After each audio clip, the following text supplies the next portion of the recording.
इस वक्त पंजाब का सबसे बड़ा शहर लाहौर माहौलियात के लिहाज से दुनिया का गंदा तरीन शहर है। हम चाहते हैं कि हमारे मुल्क में करप्शन का खात्मा हो। ये क्या बात हुई कि हमारे पीआईए 1 घंटा में 1 करोड़ रुपया खसारे में जाता है।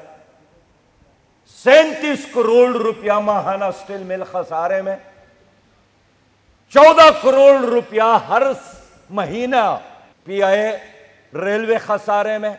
बजाय इसके कि हमारी हुक्मरान करप्शन को खत्म करे, खसारे को कंट्रोल करे, हर बजट में 450 अरब रुपया इन मुर्दा इदारों के लिए रखते हैं और आप क्या खून नचोड़कर इन करप्ट इदारों के लिए पैसा जमा करता है। कोई पूछने वाला नहीं है कि आखिर एक 19 ग्रेड के सेक्रेटरी के घर से, बल्कि उनके पानी के टैंकी से कैसे 68 करोड़ रुपया बरामद होते हैं। पाकिस्तान अल्लाह के नाम पर बना है, इस विजन के साथ कि दुनिया के लिए मीनारे नूर होगा। लेकिन हमने देखा कि 400 इंसानों के कत्ल का मुकदमा जिस पुलिस अफसर पर था, वो जब अदालत में हाजिर हो गए तो उस दरवाजे से दाखिल हो गए जहां जज जो रास्ता इस्तेमाल करता है। बाहर निकले तो वी का निशान बनाया था। मेरे भाइयों, दिन के रोशनी में 18 लोग मॉडल टाउन में मारे गए और एक सियासी जमात को FIR काटने के लिए लॉन्ग मार्च करना पड़ा। क्वेटा में 11 मजदूर ज़बह किए गए। 11 दिन उनकी लाशें सड़क पर रही।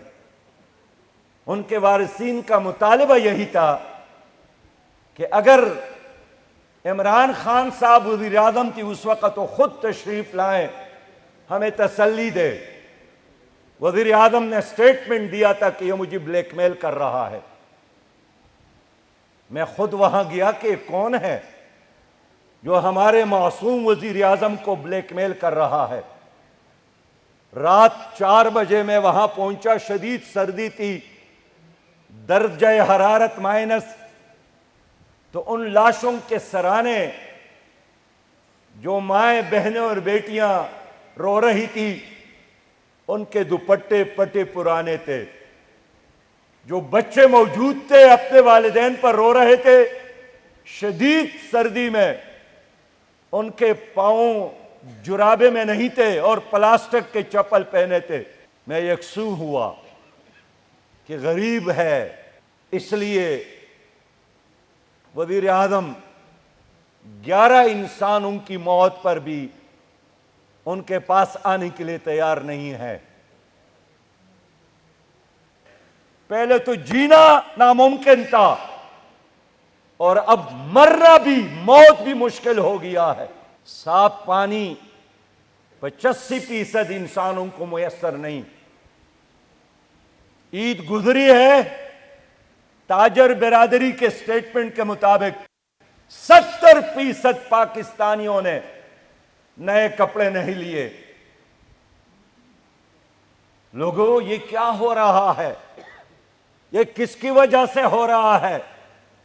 क्या अल्लाह चाहता है कि आप लोग सुबह निकले और आटे की हुसूल के लिए कतारों में खड़े हो और फिर जतुई की ज़ुहरा बीबी बगदल की वजह से और लोगों की रश की वजह से लोगों के कदमों तले शहीद हो जाए? बच्चे आटे के लिए उनके इंतजार में और लोगों ने कपड़े में उनकी लाश लपेट कर उनके हवाले किया। 16 पाकिस्तानी कराची के एक जुलूस में। गुजरात के लोगों, मुझे आप पर बहुत तरस आता है कि गुज़श्ता 40-50 साल गुजरात के लोगों ने एक खानदान की गुलामी की या नहीं की? अब जब वो खानदान खुद एक दूसरे की नफी करता है, खुद एक दूसरे के खिलाफ गवाही देता है, खुद एक दूसरे के खिलाफ लड़ने के लिए आमादा है, क्या फिर भी आप उन्हीं का गुलामी करेंगे? ये जिंदा जमीर वाले लोग हैं। कल कहते थे ये बड़ा डाकू है, आज उनको अपने पार्टी का सदर बनाया। कल कहते थे मैं फलां को घसीटूंगा, आज यार गार बन गए हैं, आपस में भाई और बहन बन गए हैं मुफादात के खातिर। यही वो लोग हैं। मैं हैरान हूं कि कई लोग ऐसे हैं जो मार्शल्ला के इंतजार में होते हैं, और ये वो बदकिस्मत लोग हैं कि मार्शल्ला हो तो जमहूरियत की बात करते हैं, और जमहूरियत हो तो फिर मार्शल्ला की बात करते हैं। मैंने इसलिए इन तमाम लोगों को वन पॉइंट एजेंडे पर एक दूसरे के करीब लाने की कोशिश शुरू की है कि यह मुल्क मार्शल्ला से बच जाए, और गुजरात के लोगों यकीन करें, मार्शल्ला हो या बराए नाम जमहूरियत हो, कोई नुकसान नहीं होता है आपकी इस वीआईपीस को, सियासी लीडरों को। उनके कारखाने चलते हैं, उनका बैंक बैलेंस में हर लम्हे इजाफा हो रहा है, उनके लिए चारों तरफ कारकुनान, खिदमतगार और गुलाम हाजिर है। तबाह और बर्बाद हो रहा है आपका पाकिस्तान। मईशत तबाह हो गई, रोटी आसमान की तरफ और हम जमीन की तरफ। हमारे गरीब पाकिस्तानी वो जल रहे हैं। इस गैर यकीनी सूरत हाल में मैं पाकिस्तान की खातिर लड़ रहा हूं, मैं पाकिस्तान के गरीबों के खातिर ये कोशिश कर रहा हूं। इसलिए इस इज्तिमा में एक बार फिर मैं इन तमाम सियासी जमातों से कहना चाहता हूं कि इलेक्शन के अलावा और कोई रास्ता नहीं, लेकिन इलेक्शन किसी एक पार्टी के मर्जी पर नहीं होगा, इलेक्शन होगा तमाम सियासी जमातों के मर्जी पर।